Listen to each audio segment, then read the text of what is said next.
waxaan halka ugu soo jeedinayaa hambalyo dhammaan shacabka reer Puntland oo runtii bishii May 16keeda ay ka bilaamatay isdiiwaangelinta hordhaca degmooyinka Qardho, Eyl iyo Ufayn. waa tallaabo dadka reer Puntland iyo mujtamaca Soomaaliyeed muddo ay sugayeen. waxaan ugu bogaadinayaa hay'adda doorashooyinka Puntland, wasaaradda arrimaha gudaha, dowladda, ururada siyaasadda ee Puntland, bulshooyinka guud ahaan Puntland iyo saddexda degmo sida habsamida leh oo deganaanshadeeda leh ay u wadaan isdiiwaangelintii ugu horeysay muddadii dalku uusan gelin nidaamka xisaabta badan ee aadka u dheer ku dhawaadka 50 sano ah ay markii ugu horeysay ay si habsame leh ay u socoto. waxaan runtii halka uga dirayaa bogaadin ciidamada amniga ee Puntland, maamulada goboladaas, gobolka Nugaal, Bari iyo Karkaar, iyo gaar ahaan gudoomiyaasha degmooyinka Eyl, Qardho iyo Ufayn oo kaalin weyn ka qaatay sidii ay doorashadaas si habsame ugu socon lahayd. waxaan runtii farxad gelinaysa sida aysan bulshada reer Puntland ugu kala harin siyaasiyiin, aqoon-yahan, waxgarad iyo isimada Puntland oo runtii bulshada ku dhiirigeliyay. waxaan rabaa halka inaan si gaar ah mahad gaar ah ugu daro Beeldaaje Cali Faarax oo runtii iska diiwaangeliyay magaalada Ufayn,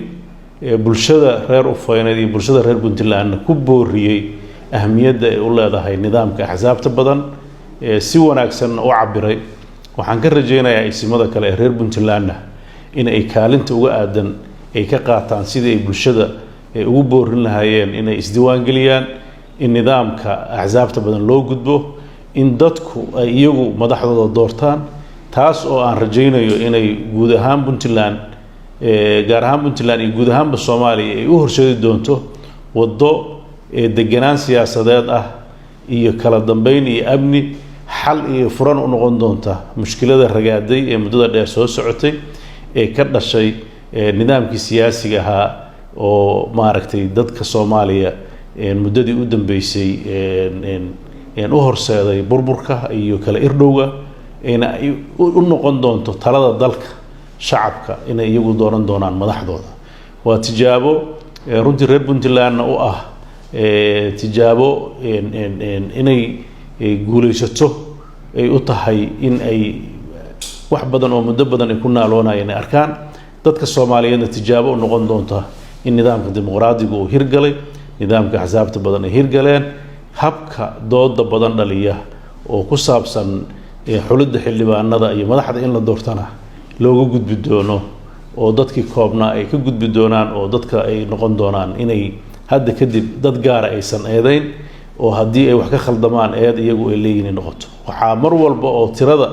dadka madaxda dooranaya ay badato yaraada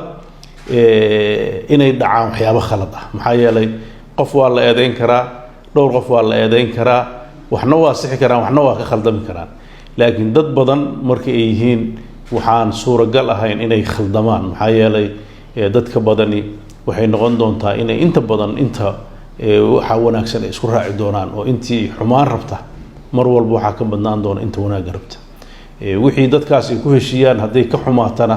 waxaan rajaynayaa inay u noqon doonto tijaabo marka dambe ay saxaan. arrintaas runtii Puntland waxay u tahay sharaf, waxay u tahay dawladda aan madaxda ka ahayn u tahay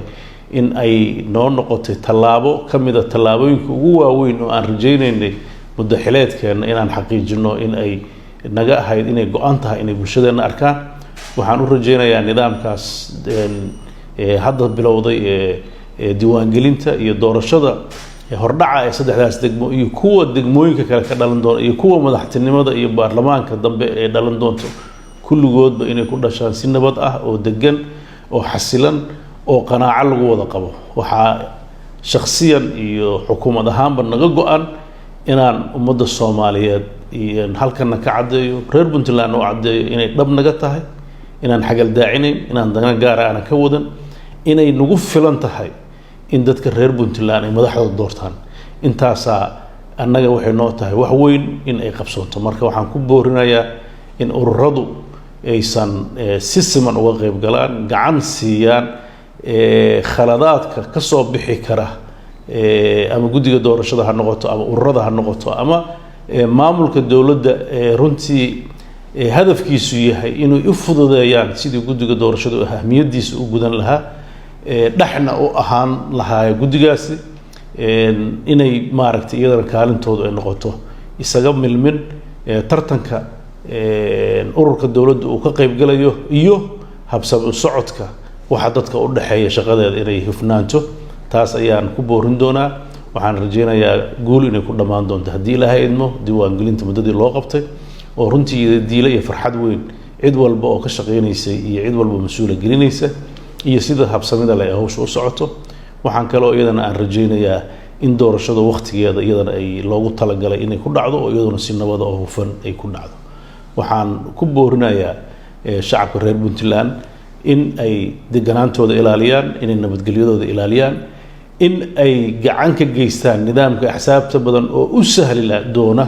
haddii cid fursad u weysay meel ay ku soo bandhigto aragtideeda siyaasadeed ama dhaliilaheeda ay noqon doonto nidaam xisbiyo furan oo sharci ah oo aan qofka lagu eedeyn karin in uu si shakhsi ah u xadgudbay waxay kaloo na bari doontaa inaan kala baranno waxyaabaha u furan qofka muwaadinka ah ee mas'uuliyadda haya ee xisbiga ah ee mucaaradnimada loo yaqaano iyo midka dawladda markaas maamulaya sida ay sharciga ugu sinaan doonaan oo loo ilaalin doono waxa danta guud ee dadka ka dhaxeeya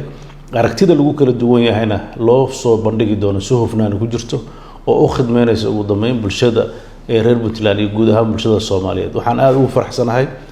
dadkii Soomaaliyeed ee muddadii burburka ah deegaanadooda duruufo kala duwan uga yimid ku soo qaxay deegaanada Puntland ee ka mid noqday shacabka degan dadka Puntland inay iyaguna si xorriyad leh uga qayb qaadanayaan in ay tartanka qaybtooda ka dhaqdaan inay isdiiwaan geliyaan in ay muwaadiniin Soomaaliyeed oo xaq u leh inay deegaanka ay degan yihiin ka codeeyaan oo madaxda deegaanka oo hadhow noloshooda saameyn doonta ay wax ka doortaan iyadana runtii waxay tahay guul reer Puntland u soo hoyatay shacabkaasna waxaan rajeynayaa halkaas degan in ay noqon doonaan tallaabo fiican mararka qaarkood idaacadda waxaan ka maqlaa shacabka reer koonfur galbeed ee qarna degan shacab reer koonfur galbeed ma tihiin shacab reer Puntland tihiin oo Puntland ah oo Puntland degan oo dadkiisa madaxdiisa wax ka dooranaya koonfur galbeed waxa ah cidi degan Puntlandna waxa ah cidi degan